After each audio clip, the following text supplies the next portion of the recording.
Hey everybody, welcome to this week's episode of the Going Somewhere podcast. Today I am joined by Jake Triplett. Hello people, thanks for listening to us. How are you doing today? I'm great. You know, I'm here, I don't normally come to Fargo, but any excuse to come to Fargo in February, I was like, I gotta take advantage of this. Don't even pay me. I'll pay you to come to Fargo. So how is your experience in Fargo been thus far? It's pretty interesting because, I mean, my first steps in Fargo, I got off the plane and there was snow in the jetway, which was like, wow, these people, they can't keep snow out of anything. If there's snow in the airport, that's not good. But at the same time, it's about 25 degrees today, and I saw a guy in a T-shirt downtown. Yes. So I don't know what season we're in. Summer. Yeah, I guess Summer in Fargo. When you go from, it's probably one of the only places on earth that you can go from like negative 40 to 20 in like a 1 or 2 day gap. So it's like 60 degrees difference. This is the best. I can't, it's, I was telling you earlier, there's not enough clothes in my closet to dress if it was negative 40, like wind chill or anything. Like I would just have to stay indoors. So glad I'm here on a sunny 25-degree day. It's great. Sunny 25. I know. When I was looking at the weather like 2 weeks ago before you were coming, I saw a lot of negative 20 or like negative 10. I was like, oh, Jake's going to cancel for I don't sure. even know if jet fuel can operate. I don't even know if the plane could have gotten here in those temperatures. So yeah, glad it worked out. And thanks for listening to our weather podcast. Yes, this this has is been our meteorology with Jake and Steven. Yeah. No, I appreciate you coming on here. This is a young adult podcast, and That's I us, figure, baby. yeah, I figure you meet the criteria quite well. Thank you. Yeah, young-looking adult. You I are would say. a youngish adult, Yeah. who has probably had to do a bunch of young adult things, home ownership, Yeah. jobs, Yeah. drive cars and stuff, like the big young adult stuff. Yeah, no, totally. Rights the accelerator, lefts the brake. You got it down. There you guys go. There you That's young adulthood. I don't know what else you need, but that's how I learned. No, So, I'm excited to just kind of jump into your story a little bit. Cool. You are here in Fargo to do some comedy for a young adult night, which is super exciting. But who is Jake? For the people that maybe don't know who Jake Triplett is, who is Jake Triplett? So I'm 30 years old, and I live in Kansas City.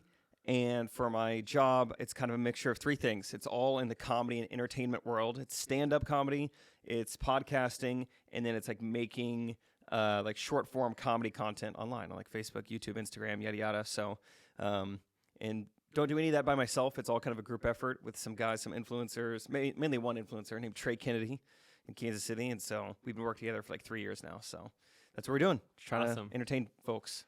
Awesome, and you're crushing it. Thanks. You came to the show in Minneapolis. That's how we got here. I did. I came.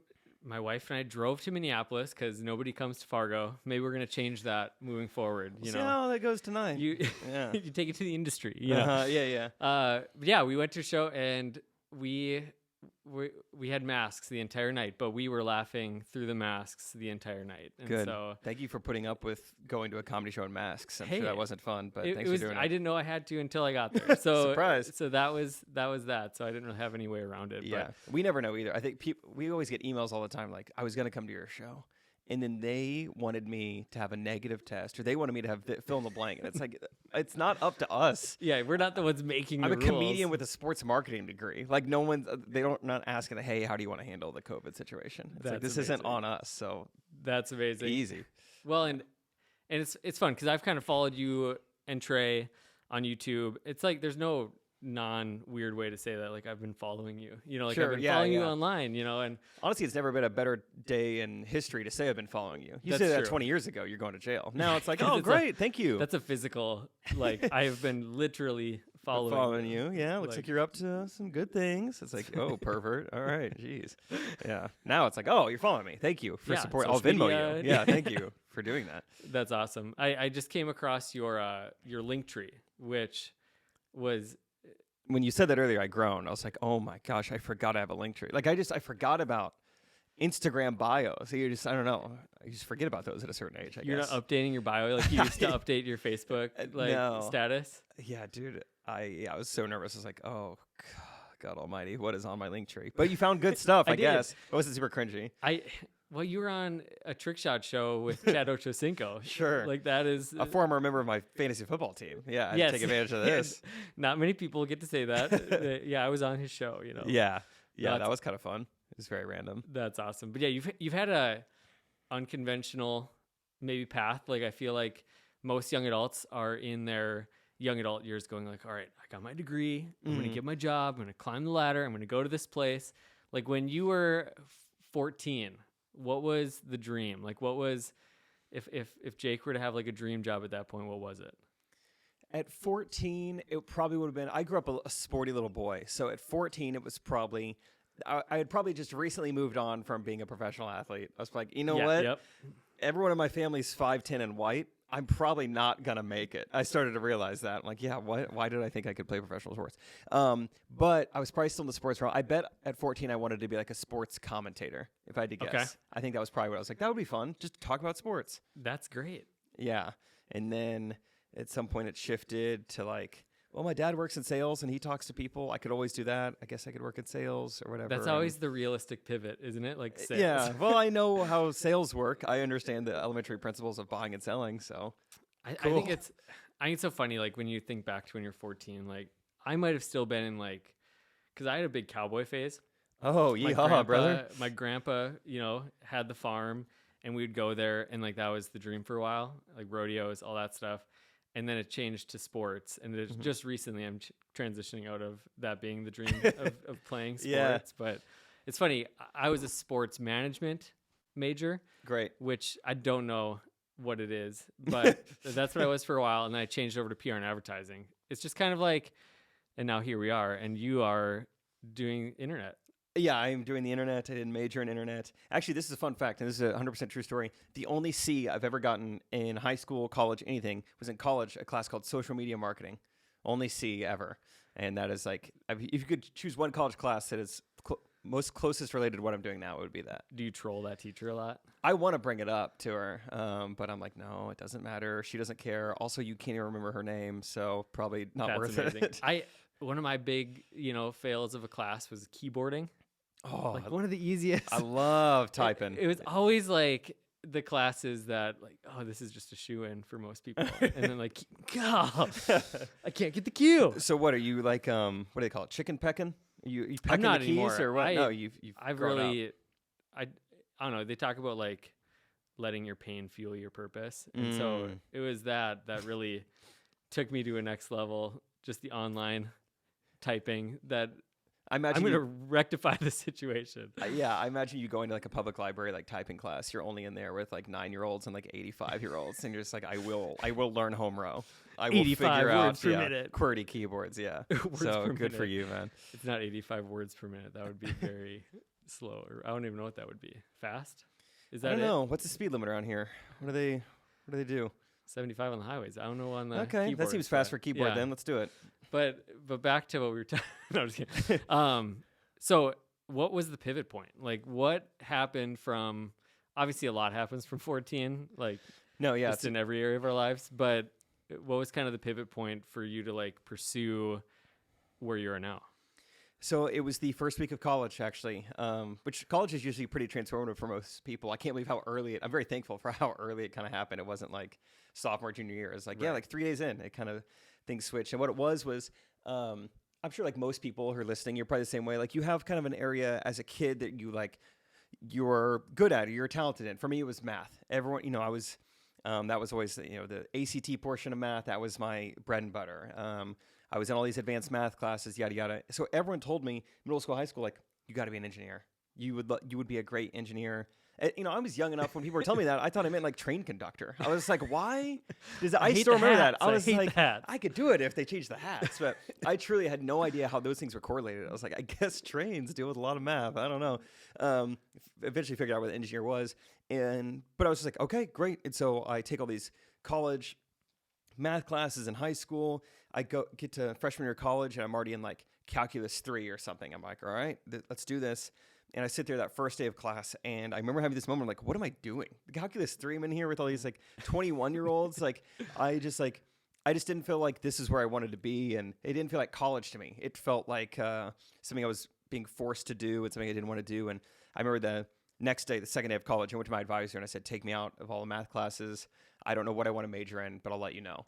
And so I look back at that. It didn't seem like that big of a deal at the time. I was just like, I don't want all this homework. But I look back at that, and that was a pivot of like, I'm not going to do what people just assume I'm going to do or what they're going to tell me to do. I don't know right now, but I'm going to figure out where I feel like kind of the hybrid of gift and talents on one side and also like passion on the other side. That's awesome. Yeah, and so it took a while to figure that out, but that was the pivot point.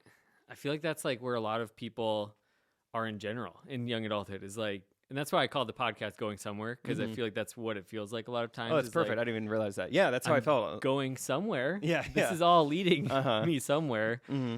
But to like put the pieces together is kind of like the amazing journey of it. Yeah.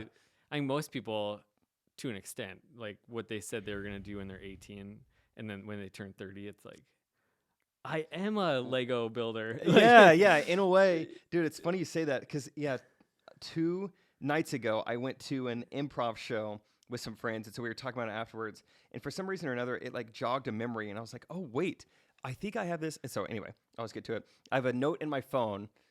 Still, it was recently edited March 3rd, 2014. So this is when I'm about to graduate college. Okay. I have a note in my phone called jobs. And job number 1 was radio host. Like, what decade did I think I was living in? I wanted to be like a radio like DJ or something. Kind of podcasts are like cool, the modern radio. It's like that's how I'm making like a decent living now is like the modern radio host. Yeah. That's funny. And then the next one was cruise line entertainer. I never even been on a cruise. I was just like, that sounds fun. I don't know. Like you just get to, I love the ocean. That'd be fun. And I'm kind of doing that in a way. You haven't done it yet though. You've got to get on a cruise line now. Oh, well, yeah. At that point in time, I had never been on a cruise. I've been on a cruise since then. Okay. And have you been the entertainer yet? I have not entertained on a cruise. You'll get I've there. just been in the audience. I think without even reading the rest of this list, which we're going to do, I think this needs to become a new bucket list for Jake Triplett. Like I'm gonna slowly do all these I'm things. gonna become all of these things. Yeah. Which I'm very excited to move on now. With That would more be a of these. great like mini series or something. It would be. Like Jake accomplishes what he wanted to do when he's 22. Next one is news anchor. So clearly I wanted to be center of attention. Radio host, cruise line entertainer, news anchor. I was like, get me in front of a microphone. So news anchor. And then the 4th one is public speaker. I don't know what I thought I had to offer the world. It's like, no, they'll just pay me to like speak. I've done nothing. But again, you've done so far. You have hit the nail on the head. Maybe not the news anchor one, but yeah, but in a way, yeah, isn't that kind of crazy? I literally 2 nights public ago. speaking. Yeah, I was like, know. wait, I'm doing this is so weird. Because even a year ago, I'd been like, oh, I'm not doing any of these things basically. And then the other one was like work in marketing. One of them was high school business teacher, which once again, I don't know why I felt qualified to do that. That would Sales. be a big pivot. Yeah. Like, all right, I'm gonna go teach high school now. And then one of them was called Second City, which is like an improv school. I don't know if you've heard of that. That's where a lot of like SNL people came from. Yeah, It's yeah, in Chicago, like Steve Carell, Tina Fey, they all did it. So that was an option. I was like, I just moved to Chicago to do improv, I guess. And then the very last one on the list is what I ended up doing, and it was youth ministry. It was literally last. It did make the list, but it was in dead last. I was like, all right. I can't become a news anchor, If no one will pay me to, just talk, then I guess I'll be a youth pastor. And then that's weirdly enough what I ended up doing for 3 years. So. And what was that experience like? Doing youth ministry. I feel like you're in one place, you're in one church, and you had all these desires and dreams. So what was that like in that season? It was. I think I was having so much fun that it wasn't like I'm putting my dreams on hold. It was just like I'm going somewhere. Like it still feels like I'm headed in a direction that I like. So like, even though I have no idea what I'm doing, and I signed a 3-year contract, and that's kind of scary. I was like, this is so fun, and it truly feels like in the moment. I'm 22. It does feel like I'm using the gifts and the talents I've been given for the kingdom. So like, you can't argue with this. So I think I was able to look at that and be like, this isn't where I think I'm going to end up. I don't think I'm going to end up doing vocational ministry for forever. But for the time being, yeah, I'm able to use kind of this entertainment funny bone and use it to help kids know more about the gospel and Jesus and everything. So it was fun. And but it was during that time, a few months into youth ministry, it was a Black Friday sale. I bought a camera for the first time. And What kind of camera? Canon Rebel T5. Okay. A little camera bundle at Target, which is kind of how Target is. You go in there looking to just get something, and you're like, wow, how did I end up with all this garbage? I was like, I was not going in there to buy a camera at all. But I was like, well, I don't even know how much cameras are going for. I was like, it's Black Friday, so it's got to be on sale, right? It's probably on. It's probably like, because my first was a T4i.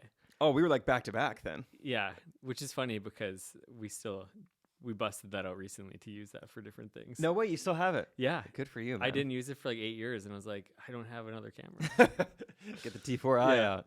But yeah, so I impulsively buy this camera for some reason because I thought I wanted to take cooler Instagram photos. Truly, I was just like, that would be sick. Just to go out by the railroad, take some pics. Build my yeah, I don't my know. Instagram. My Instagram youth pastor. Yeah, I don't know what I was thinking. And so, probably a day later, I just have this oh crap moment. I'm like, why in the world did I spend? I work in youth ministry. I'm getting paid nothing. I spent $400 on pieces of technology I don't even know how to operate. But I think I was too stubborn to take it back, but too poor to not utilize it. It's like, all right, I'm going to use this sucker. And so that December, I was like, I learned it had a video function. I was like, oh, that's kind of fun. I could make videos, maybe. Learned how to use it. And to make myself feel like I wasn't wasting my money, I was like, every day this December, I'm going to make a video and I'm going to put it up on Facebook just for my friends to see and just kind of challenge myself. That way it won't feel like I wasted my money. Like, you go out and buy new running shoes. And it's like, oh, I got to run now or else I wasted my money. It kind of, financially motivates you to do things. And so I did that on accident. And anyway, it was that month that I kind of fell in love with making videos. Like, well, I really like this process. I really like this like feeling of like an outlet. I have all these ideas, I have all this like kind of creative thoughts and like this is kind of fun outlet and nothing's going viral necessarily. But it's like my friends like it. I like it. This is fun. So videography was just a hobby for like 3 years just on the side while I was doing youth ministry. And it was kind of a fun outlet. And in the same realm, I was like, I don't know if this is going to be what I end up doing, but it does feel like I'm headed somewhere kind of fun. It's like, let's just ride it out. Let's see. When did it become like, okay, this can become a career? Like this is not, obviously at that point, it's like making fun videos and, who hasn't done that? Most of them that I hope nobody ever finds, but every like male millennial listening to this is like, oh yeah, I've been there. I've made some trick shot videos. I've done some stupid comedy videos. Yeah. We were talking about trick shot videos earlier and I recently had found one and it was like, oh, that was like a 3-pointer like that. Why did I think a camera needed to be involved in this? This was like a granny style free throw. You could barely see it going through the hoop. Yeah. Didn't have the framing right. Like the ball goes out of the frame. Or we all made one where it's like that exaggerated, like rolling it and then swishing it. That was a big, that was a big thing too. Good premise. I'd say towards the end of my 3-year stint in youth ministry, I was getting a little better at videography and someone offered me to, like, we want to film our wedding. And I was like, great. And they paid me $400 for it, which is hilarious. But hey. Paid off the camera. Finally broke even. Broke even on the camera 3 years later, which is good. And so it was like, okay, maybe this is freelance video could be a thing that I do. And so I was kind of thinking about it. And anyway, truly out of the blue one day, I get a Facebook message from a guy. We have literally one mutual friend. That's it. One mutual friend. And he's like, hey, my name is Josh. I do this. You can check out my Instagram. And I heard about you through so-and-so. I'm looking to like kind of start a YouTube channel. And I heard about you. I've seen some of your videos. You seem like you know your way around a camera. You seem really fun. Would you be interested in like helping me start my YouTube channel? I know this is kind of crazy. And, at that time I was 25, feeling pretty young, single. I have no attachment to anything. And it was kind of a point in my life where, and I will say this guy had like 250,000 Instagram followers. So it wasn't like we were just starting from scratch. He was a juggler. His Instagram name was Jugglin' Josh. Wow. And so he was like a world-class juggler. So I had some talent. He's like, I want to kind of start this kind of channel, yada, yada. I was like, I mean, that's kind of fun. That's kind of random. For sure. At that point, one of the other options I had the LSAT app on my phone. I was studying to take the LSAT. I'm like, maybe. Who knows? Scratch this like math itch that's still in there. Maybe be a little math boy. And I had no idea what I was going to do post youth ministry. And what ended up coming down to was like, I'm 25. I have the world ahead of me. What I don't want to happen is 10 years from now, I have some job. I'm selling insurance. Nothing against selling insurance, everyone out there. But, I have some job and I don't want to have to wonder what if I would have taken that YouTube position, And so it came down to future regret of like, I want to say yes to this now. Right. That way I don't feel any sense of regret later in life. Like, what if I would have said yes to that? What if I would have done that? So I was like, let's do it. There is no promise of anything financially waiting on me down there. We were starting from scratch and just kind of went for it. Moved to Dallas, moved in with this guy I never even met before. And I moved in with him and his wife and just started this YouTube channel where we just made a lot of, and quickly I went from like behind the camera. I was just going to be his videographer and editor and help him get this channel off the ground. And I guess he kind of liked my personality. And a few months into it, we renamed the channel to Jake and Josh, kind of a pun off Drake and Josh, and also just worked because it was our names. And so then I didn't even have to change it. Yeah, I was like, well, this is that's my name. Pretty much the same. So, it was kind of an athletic trick shot channel. We had a series called World Record Wednesdays. We would like break or set a world record every Wednesday. And how many do you have right now? Do you know? Estimate? Ones that are certified by Guinness, probably only like 3 or 4, just because it's such a process. Like they do not make it easy. They need like, Right. it costs all this money. You need like an adjudicator there present. And so only a few, but probably a few dozen like that are still standing. And don't be impressed by this, everyone listening out there. There are so many dumb world records. If you really look, you could find like, What's like the coolest / dumbest that you have? That you've had, maybe. Dumbest, I remember flipping sandals off of my foot into like a fishnet. That was one. It was like most sandals flipped off a foot into a 12-inch target in a minute, and that one took forever. That one sucked. 12-inch target. Yeah, something like that, Very like into specific. a bucket, Yeah, under a net or something, or like highest distance to drop a hot dog into a bun. I mean, there is a lot of stuff you could find. There's a lot of dumb records. How high did you get? We went up some I've been like, curious. I mean, everyone talks about it. You never know the height. It was something. It was like a high rise in downtown Dallas. So I mean, it was several hundred feet, probably. Probably That's 20, insane. 30, 40 Okay. stories. So That's amazing. it was fun. Yeah, just take the elevator up with like a Ziploc full of hot dogs and just start letting them fly. So it was dumb, and a lot of them, weren't even like that skill based. They're just like, do you have the patience to pull this off? Great, then you could probably do it. Nice. Yeah. But no, Do you not have a 9-to-5 job that frees you up? Yeah. Are you pretty young and single and don't have a lot else going on? Yeah, you can set the record for You could drop a hot dog behind the back lemon passes or whatever. There you go. So, and obviously we were coordinated guys. There were a lot of that came in handy for stuff we were doing, but Humble brag. We're coordinated. I'm just saying, I'm not saying it took no talent, but it didn't take much. It was pretty fun. So anyway, that was my entry into kind of content creation and entertainment. It was just like this guy who didn't even know me at all, just like reached out of the blue because of these videos I was making as a hobby. That it came from just like a passion. Like, this is just fun to make these videos, and had no intentions of it ever. Right. Like, maybe someday this will get the attention of a YouTuber who will let me live with his wife. Like that was the goal. No, so it was just kind of fun the way it worked out. It's in my note. Yeah, right under youth pastor. It was like live with a married couple in Dallas. So glad I crossed that off the list. That's amazing. So yeah, that's kind of where it started to turn into like, oh, okay, this is like now earning money, and end up getting to a spot. In a year, we got up to like 170,000 subscribers. So I was able to like, okay, we were like making money off this, and I don't need to, because while we were growing the YouTube channel, I was doing freelance videography, and I was having to say yes to everybody. I mean, I did car commercials, I did, just little like gadgets, I did weddings, I did proposals, anything. Only thing I said no to, I wanted to be to shoot a birthing video, and I was like, I think I'm gonna draw the line. I'm gonna pass at the uterus. I'll pay you $20,000. All right, I'll be there. All right, I could probably make it work. I think it was the only thing I said no to is the birth video, but otherwise, did that to kind of. I'm just glad that somebody was like, this single male seems to be the guy that would shoot a birth video. Yeah. What does that say about me? This seems to be his wheelhouse. Yeah, look. The niches are in the riches, and I think the niches are also in me, and I'd like you to film them. I'm like, oh, wow. Was there ever like a point where you almost jumped off of like that pathway and was like, all right, I'm just going to go back to doing something safe? Because I feel like that's where a lot of, and not to anybody's fault, but like, that's like the draw for a lot of people, especially young adults, is like, there comes a point where it's like, all right, I'm going to find the comfortable path. I'm going to find the safe thing that provides for my family and does this. Was there ever like a temptation to like go that route at this point, like when you're in it? That's a good question. And it reminds me, I was very aware how unbelievably blessed I was even in the moment of like, I have parents who are so supportive and not pressuring me or forcing me to do anything. There was no pressure like, hey, don't you think you should probably just I was gonna use ask, that degree? Like there was never anything like that. They saw that I was having fun and doing something different, and so I was very blessed in that sense, and just very aware of the privilege I have just to be young and single and not to have this attachment, not to have a family to provide for.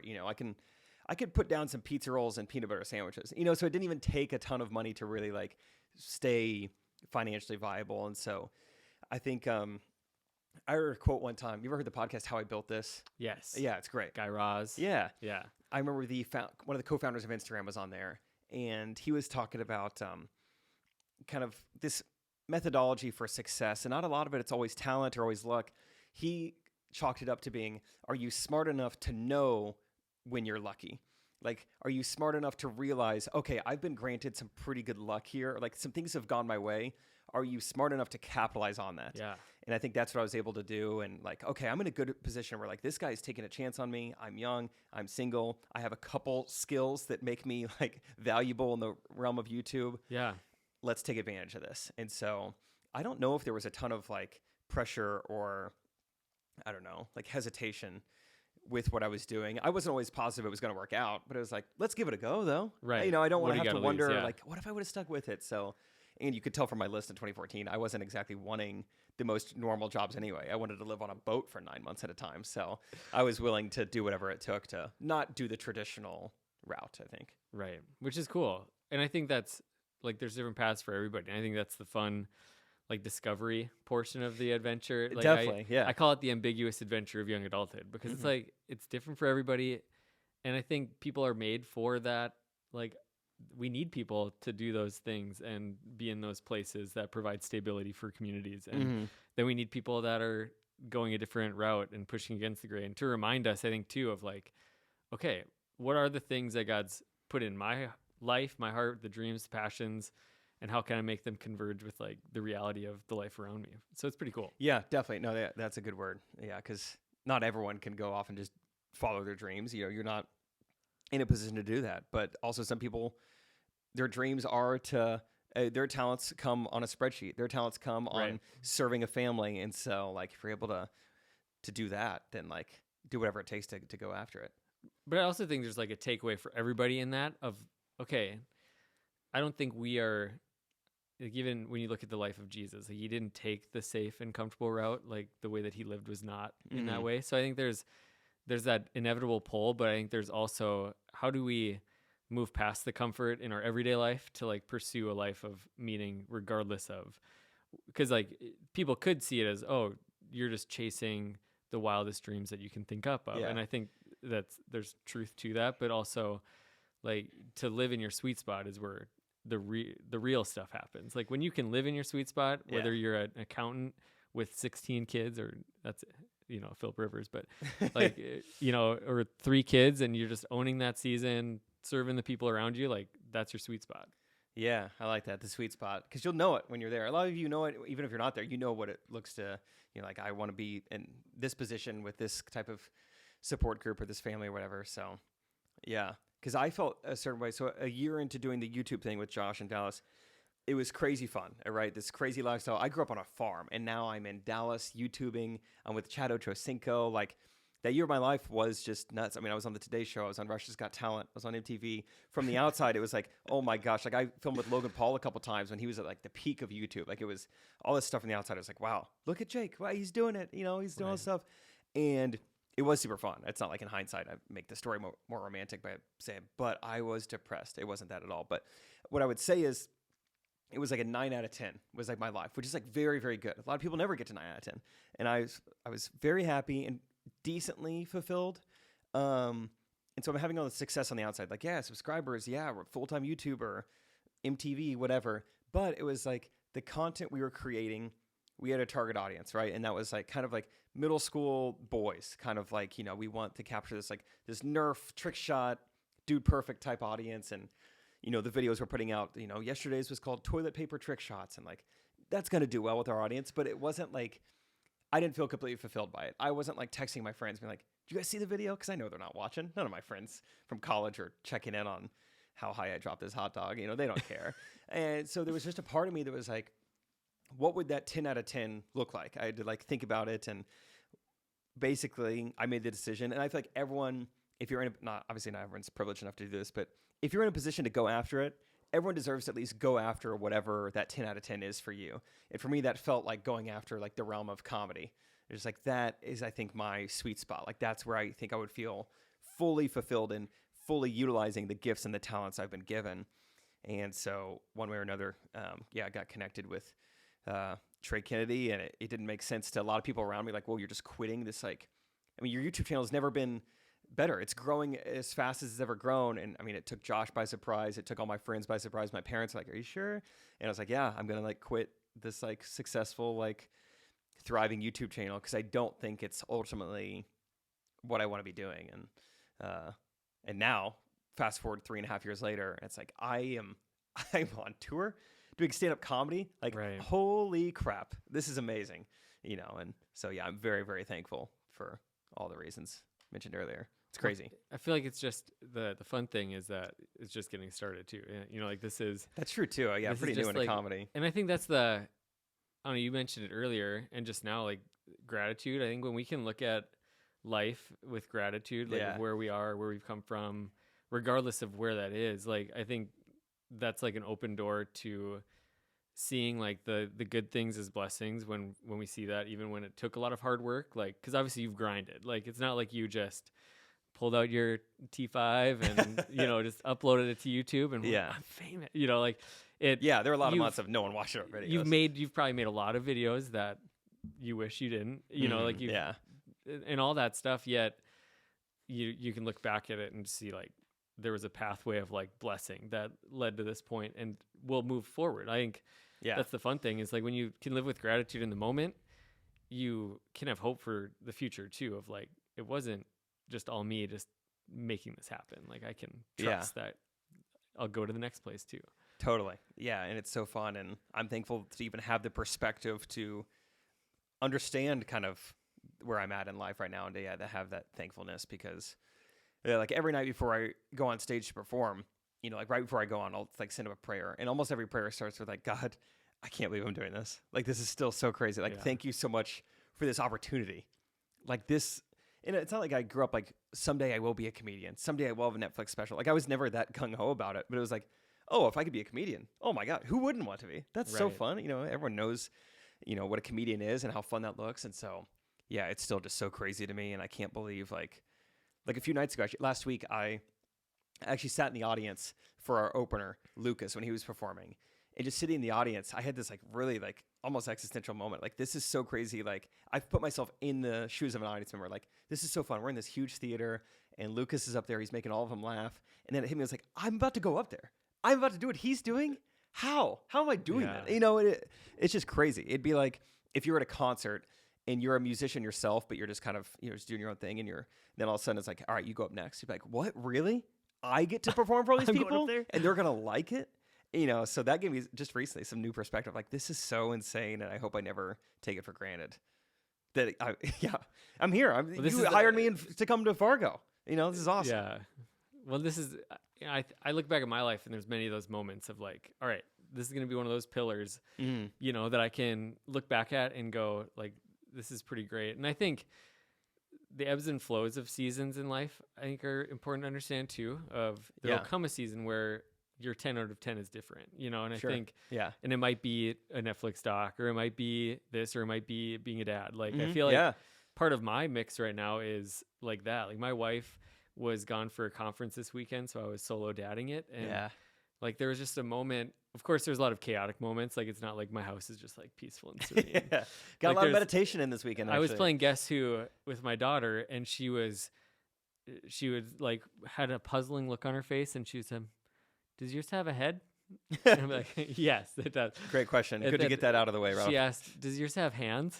And judging by the face, yes, this person does have hands. He's got that handsy look to him. Yes. And so, but it was like those moments of like, this child that has this beautiful personality is mine, and I get to like raise them and love them. And so it's like, that's a 10 out of 10 sweet spot moment. And then these other things, like, to start a podcast was something that I had in a notebook like years ago. Yeah. And then why not? Kind of converged. Yeah. And you're doing it, and you never have to wonder someday, like, what if I would have started that podcast? Because you did it.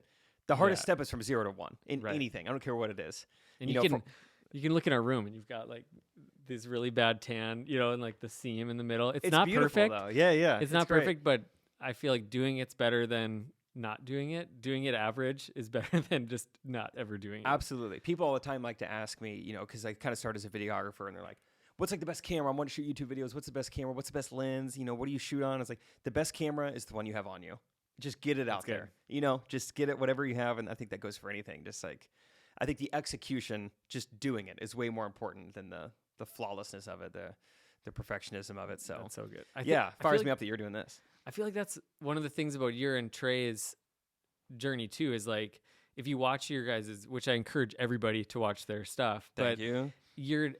It's not like, don't be offended. It's not like the perfect, like, wow, that was so well cut and the audio is perfect and the video, the lighting, everything. Yeah. Like, but you guys just pump out content and it's great. So like, do you ever feel pressure of like, all right, my livelihood depends on funniness, like on my humor? Like, is that pressure? I think the closest thing to pressure I feel sometimes is I'll sit and think of like, am I ever going to run out of ideas? Like right now we're cranking out so many like comedy sketches a week. It's like, there's gotta be a finite amount of like relatable things, right? Like this can't just keep going, but it's like, well, I guess, we've been doing this for 3.5 years and we still have ideas in our Google Docs. So there's a little bit of that, but it's like, you'll always be adapting. But yeah, you're right. There is something too, like anytime we collab with anyone, which is not often just because it just usually is more trouble than it's worth. But anytime we do collab with people, they are shocked at how quickly we can like crank out videos. Cause we don't mic people up. We don't like get any lighting in. We're just like, the windows are open. That's good. That's good lighting. Perfect right? lighting. That's good enough. And the audio is just like, that's, we do a lot of like one takes, like, great, got it. And what do you guys use for audio? Do you just do? I have like a shotgun microphone, just an on-camera microphone. Okay. And it, does a good enough job. And that's kind of our brand. It's like, good enough. It's a comedy video. We're not making a. But I love that. Yeah, because it really is. It's like we were making a 3-minute comedy video for TikTok or for Instagram. Like this isn't a Martin Scorsese film. Like it's fine. Right. No one's judging this. That minutely or whatever. So, we're big on just like focus on the jokes. Focus on the content. Content is king. Like really, try to spend your time making the material as good as it can be, and then let's be efficient when it comes time to execute. But isn't that life too? Like focus on the content of your life, like the person you are, the person you're becoming, and let like the details and the fine things just kind of fall into place. Because I think that a lot of people can get hung up on that of like, you can take just the Instagram, what we'll do to get like the perfect feed or whatever the case is, but then you just, oh man, don't get started on people who care about their like their feed and like their grid. Oh my gosh, if anyone says like, give it up, no one's looking at your grid. You're the only person who cares about your grid. The grid, the zoom out, nobody's doing it. It's just what's coming up. Yeah. But yeah, I think just in life in general, we do that. Like we back off of things, whether that's something financially, something in our faith, something, because it might not go perfect. It might not go.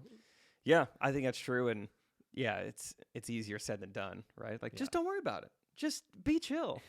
Just chill out, man. Cool off a little bit, because it's the same thing with us too, that sometimes you gotta film in public, and Trey's wearing a cardigan. He's full on cross-dressed in a Target right now, and I'm filming him, and it's like, just don't care about what people think. It's like, yeah, well, that's easier said than done. Sometimes there's a lot of people looking at you, and some people know who you are, and they want pictures. Like, sorry, I'm cross-dressing right now, or whatever. Like, we're filming something right now, so yeah, it's one of those things where it's like, in principle, yeah, absolutely, right, but actually doing it's a little different. And I think that's that's like the journey of it is, all right, if I can look at this through what's the content of my life and who is the person I'm becoming, and not get as worried. I think that's the thing with your story and even mine of like, I didn't have this all mapped out and you don't have this all mapped out. Most of us don't, but somehow we're here. And so we can trust that that'll take us to the next place too. I think that's kind of the beautiful thing. And I know you had mentioned it earlier today of just like Trey didn't headhunt you. Like it wasn't like Trey was like, oh man, this guy's so funny. Like, he had no idea. Like how did you start working for Trey? So I actually did meet him in person when I was still living in Kansas City. He had just moved there. I met him in person out at a restaurant one night randomly, and I was like, I'm actually a videographer or whatever. And he's like, oh, cool. Like, where do you live? And I was like, Kansas City for now, but wherever you do. Yeah, next door. I've been following you. 1980s I lived version. with another guy and his wife. Yeah. So this is, so it was the week he moved to Kansas City, no joke, is the week I was moving to Dallas.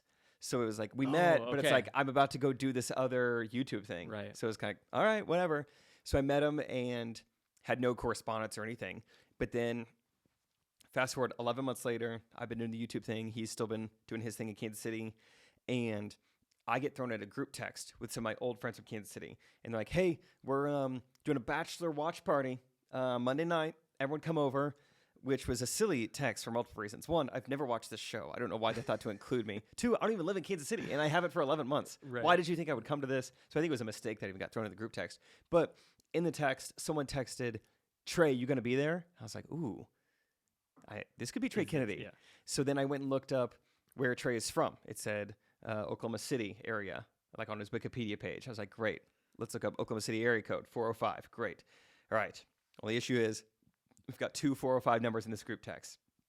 Trey never responds. I don't know which one is him. So anyway, just one day, truly out of the blue, I just call up one of the 405 numbers, and luckily it was Trey, and luckily he answered. Because once again, I'm not the most like gung-ho, like steadfast guy. Like, I will work for this guy someday. Like, if he didn't answer, I might have just hung it up there. Like, oh, well, it's probably wrong number, whatever. So thankfully, he answered. He's like, hello? And I'm like, hey, this is Jake Triplett. I don't know if you remember meeting me. I'm friends with so-and-so. Anyway, just kind of wanted to shoot my shot with you. And long story short, actually, it's already been a long story, but basically just kind of like tried to show him how I could add value to what he was doing. Because I knew it had just been him in a tripod for 4 years, ever since he'd blown up on Vine. I was like, I know he's got to be tired of this. And I've seen firsthand, right? Me joining Josh for that YouTube channel, the benefit of like 2 heads in the huddle, 1 becoming 2, just even the accountability you have of like, hey, we said we were going to post 2 videos a week. Now we're accountable to each other to post those. When it's just you and you're like I'm sure you might be going through it right now. Like, I'm going to put out a podcast episode every whatever. If no one's really like there to like do it with you, it's way harder. And so anyway, just try to throw out a lot of things on why I thought I could add value. And it took a few phone calls and a little bit more convincing. And then eventually he's like, all right, let's do it. And so, and the initial, thing was like the furthest thing from a full-time position. I worked about 5 hours a week for months and months and months. I would shoot like 1 video and edit 1 video a week. And that was it. Yeah. So once again, crazy that it has become what it is. And now we have a podcast together. We have multiple YouTube channels together. And now I'm going on tour with him doing comedy. So very thankful to so many people in my life. For Josh, for the initial opportunity. For Target, for having a camera. For Trey, for answering the phone. It's just crazy how I've gotten and Target here. having your wardrobe. Target Previous. having Goodfellow & Co. jeans that I wear on stage every night. Just it starts and ends with Target, really. Chip and Joanna Gaines in their Thanks, section Chip. too. Yeah. No, Love I think I love that call basically stemmed out of like, I want to add value to what you're doing. Like, obviously you wanted a job. Obviously you wanted to like get into comedy and do that stuff. Yeah. But of the angle of, I just want to add value to what you're doing. I feel like I can. And I think when we can go into just our everyday life, just saying that and thinking that, like, okay, I know who I am and I know that I can add value to you or this, and not just jobs, but like to the people around us. I think that's like relationships, friend groups, whatever. Right. Yeah. Like just a community. Like, I know who I am. I know what I can offer. And right now, like my wife and we've been having this conversation because I'm like a dreamer. Like all right, I've got the Google Docs or mine is Evernote of just like some Evernote. lists of things that I would love to do. One of my ideas is a YouTube series called Let's Be Ballpark Frank, where we just have honest conversations at a baseball game eating hot dogs. Love it. Don't know if we're going to get there. You got to start with a good name though, and you're already there. So that's the hardest step. But like I have like to that idea and then just like more practical things that I'm like this podcast. But then my wife is like, I don't know if I have that, like She's I just want to take out the trash. I don't I don't wake up thinking about like those things yet. She has this way of putting people at ease like I've never seen before. Like cool. Anybody can come into our house and they just kick off their shoes and like they can just feel at home. And I love that about her. And so like for her, adding value to somebody's life in a practical way is very simple, and I think that is how it can be for many of us. So that's sweet. Yeah, and don't be afraid to be like honest with yourself, like, because I was always so scared of like coming across as arrogant or cocky, but like you're allowed to be confident in yourself. You're allowed to like adequately assess what you are good at and what you feel talented in and what other people have like affirmed in you over years. And don't be afraid to show off a little confidence you have. Like, no, I can come in, whatever it may be, and like I can help you in this. I know I can. Like I know I can add value in this way, and that's what I learned from that year in YouTube in Dallas too. Of just like, because a big way to grow on YouTube is like collabing with people bigger than you. But it's hard to like get someone with 1 million subscribers to make a video with you. Like, who are you guys? Hey. You have to come in and add value some way or another. So that's how we got in with Logan Paul. I was like, hey, we break world records. Logan, do you have a world record? No. Would you love to have a Guinness World Record? We can do that for you. We can give you content. I feel like I learned a lot through that. That's just cool. Like, you have to be adding value. Because people all the time hit Trey and I up, dude, we gotta make a video someday. And that's the end of the pitch. Like, we're never gonna make a video if that's how it is. Right. But if you come, it's like, to go back to ballpark, you come up to the plate and you got a bat in your hands, you come swinging, sure you put a little thought into this. so many people get up to the plate without even a bat or a helmet in their hands. Just happy to be here. It's like, Yeah. well, you're not going to get on base doing that. That was me in baseball. I'm just happy was real to life. be here. Yeah, that was. Yeah. Just picking flowers in right field. This is fun. Yeah, I had a friend. She had a son, and she's like, I have a hard time because my son wants to be a professional basketball player. Like that's his thing, and he's Been there, buddy. in middle school. But then she's like, and so I know I shouldn't just tell him like, yeah, just chase your dream. Like, or I should, but I shouldn't. Like she was just torn on this, and we were just having this like real conversation. And then she's like, but he's in 8th grade and he can dunk. And I'm like, oh, he might. Okay. I was not there. I was not in that position. She's like, she was having this battle of like, how do I handle my son's dreams? And I think when you can be honest, and like you were saying, I wasn't dunking then. Like my life goal at that time was to tick the net. Like just get the little net touch. Got it. Pregame or layup lines. Then it was the backboard. Yeah, and that's like slap the bottom backboard. of the rim. Not the rim, but like the box that the rim is attached to. Yeah, but like when you can realistically look and see like these things and how they can line up, like that's a really fun piece of the life puzzle of the going somewhere like journey. Yeah. Like, it's going somewhere. And I don't know the ages of everyone listening, but I've said before, I was like, I don't think I knew anything till I was 27. Like, I can't believe they let me have a youth ministry job. I was so stupid. I didn't know a thing. And I'm probably going to look back at this 3 years from now. I'll be like, I can't believe I thought I knew anything when I was 30. Hey, no, I think that's kind of part of life. But truly, it's like, It took a while. It took like traveling. It took having a couple different jobs and to get a wider perspective on life and feel like I at least know something. And so sometimes it just takes a while, Yeah. It just takes a while to really feel like you kind of know what's going on. Not even just the world, but even just yourself. Even it takes a while just to garner some self-awareness or some perspective. So For sure. I don't know. I don't Then know. again, I don't know. What do I know? I feel like there's like multi, things to the name of this podcast, like going somewhere, like profound life. But then it's also like these conversations are going to go somewhere. Yeah. Like, We're headed somewhere. I don't know. Whatever direction. I appreciate you coming on, and I just love what you're doing. I love For sure. that not only are you like pursuing your dream, but you're doing it in a way I think that's really inspiring. Like you're doing it in a way that, I think a lot of people can look at you guys and be like, they're just doing it. Like they're doing it. They're doing the stuff. Like, Yeah. I think that's pretty cool. Thank you. And it is great hearing those things because it's a great reminder. It's like, yeah, there's so many people out there who probably like would love to be making comedy content. It's like, yeah, we are doing it. I need to never take this for granted and never stop being thankful for like, yeah, I'm able to make a living writing jokes. And That's awesome. It really is crazy. So One of the questions I always ask, and when I say always, you're like the second guest, but Great, yeah. I always ask this. You've never not done this. What advice would you give to 20-year-old Jake? Oh, good question. I don't think I've ever been asked anything like this. What advice would you give to 20-year-old Jake? Let's see. I would say you don't know anything about girls. You're not going to for a long time. So don't worry about that. Just cross that one off. Like, Yeah, just take don't that even- off. don't Doesn't even need to have that on take your part of radar. the pie chart of the brain. Yeah. Don't even worry about that. And I would say just continue to make an effort to put like the people around you.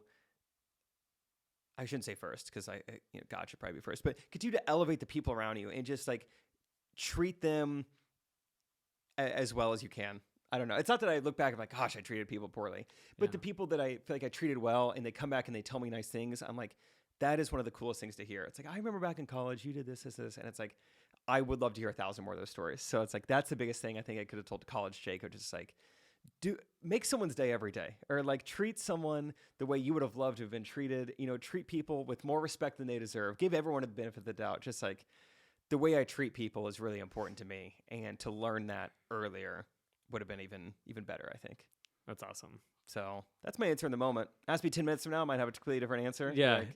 Like, When you're 40, you'll have advice for 30-year-old Yeah. Jake, and it's just the answer is like, invest in Bitcoin, actually, is what I would have told him. That's what I Also, would've said. Androids, not that cool, actually. I know you thought they were cool, but no. Like 10% of the market share. Yeah, it's not even close to iPhones. So that's awesome. any hybrid of that. No girls, yes Bitcoin. That's the advice. Yeah, the practical advice is important too. Like, Yeah. just dump the Android on the side of the road right now. Jake, Yeah. now. Remember that? Remember the BlackBerry stage? It was like, dude, they have a scrolly wheel. This is kind of cool. When did you get like your first smartphone? I think it was like sophomore year of college. I had a Droid, and I was like, not bad. GPS, pretty cool. I was a senior in college. Okay, nice. And I was a social media intern for our wellness center at NDSU. Okay. And before I got the smartphone, I was doing everything with my DSLR, and so I would just lug it around. Oh my! And like take a picture, and then I would go upload it, and then make it into a square, put it on like Facebook or whatever. It was like the most brutal process. My goodness. Like, I need an iPhone. Look at you now, shooting on an iPhone. I've graduated all the way to shooting on an iPhone. Dude, that was the best. I mean, we were in a great age where we truly saw the revolution of most technologies, but especially cell phones. Oh, for sure. What was your first cell phone? When'd you get it? It was, my mom, brother, and I all shared one, which is, I think, a common story. Yeah, it's a big 90s thing. We had a Nokia with Snake. Yeah. My parents had the Nokia. It was fire. What was your... I never got that. My first one was just like some LG flip. I don't even think it had a name. Just LG flip phone. Flip 2. Yeah, flipper. I had it was awesome. It wasn't like the flip up. It was like the slider. Sure. Yeah. I don't even remember what kind My cousin that was. had that. I was like, it's pretty fun. Yeah. Your cousin was so cool. Cousin was sick. I still remember the day I T9. got unlimited texting. Because I remember I got 400 texts a month, like my first plan. And then the day I got unlimited texting, I blew the doors off my data plan. I mean, I think that's the reason they came up with Amber Alerts. They saw how quickly I could fire off texts. Like, we should use this for missing children. This is a great way to get information out. Just rapid text. So they hired me. That was another job I had. I was the Amber Alert guy. It was all manual. They were like, you should do engineering or, find missing children. And I was like, yeah, however I can help. So that's great. That's so funny. Dude, yeah, that was the best day of my life. Unlimited texting. I would also have to pay my mom extra because I would like blow up the thing, or I wouldn't have any more text, and it'd be like 6 days, and I'm like calling my friend, be like, I can't respond because I can't. Text me. Don't text me. Don't text. Or even growing up, just like the landline system in home, like where they used to call girls that way. That's crazy. I had a little maroon one. It had like the front desk receptionist like ear thing. You're like a telemarketer for women.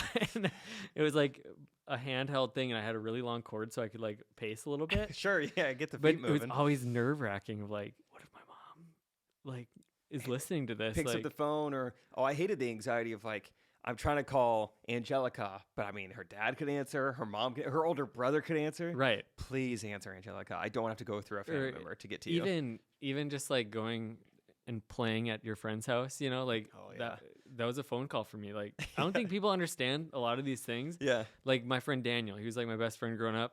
I would call him, and like we learned the etiquette. So I would say, hello, Mrs. Shaner, is Daniel available? Uh-huh. And that's how I had to answer or like do it every time. And love it. And then sometimes Daniel was available. Sometimes he wasn't. Sometimes Daniel was out and about. Sometimes I would cold show up at his house and just knock on the door like a psychopath. Is Daniel available right now? Yeah, those are the good old days. Communication skills. Yes. Look at us. And now we're podcasting. You don't get to be a podcaster unless you grew up in the 90s. You get to make the phone calls. There's not going to be anything like this. No Gen Zers could ever have a podcast. They wouldn't know how to talk. Just kidding. I love you, Gen Z. You're great. You're great. Thanks for TikTok. TikTok. You're going to listen to this in 10 years, so. Yeah. No, once this is blown up. I appreciate you taking the time to jump on. Yeah, excited to perform tonight. Yeah. Little practice sesh right now. For sure. Yeah, excited. Thanks for having me in Fargo. Absolutely. It's pretty cool. And where can we find you? How can those that are listening, how should they keep up with Jake Triplett? I mean, definitely check out my Linktree. I mean, that's by far the most important thing that I have going on right now. I update that all the time. Definitely check out my Linktree. I mean, my Instagram is Triplett Jake. I post there whenever I remember it. But I mean, mainly like, I guess YouTube, and it's whatever app or platform you like to watch videos on, we're making them under the name Trey Kennedy and also under the name Gene Shorts. Those are like our two channels where we're like pushing out content on a weekly basis. And if you want to listen to a podcast I do, it's called Ghost Runners. But listen to this one first. Make sure you're all caught up on this podcast. Then if you want, you can listen to Ghost Runners. It's not going to take long because we only have a couple episodes. But okay, you guys get caught up fast. Yeah, no, I appreciate it. And if you are watching this on YouTube, make sure you subscribe.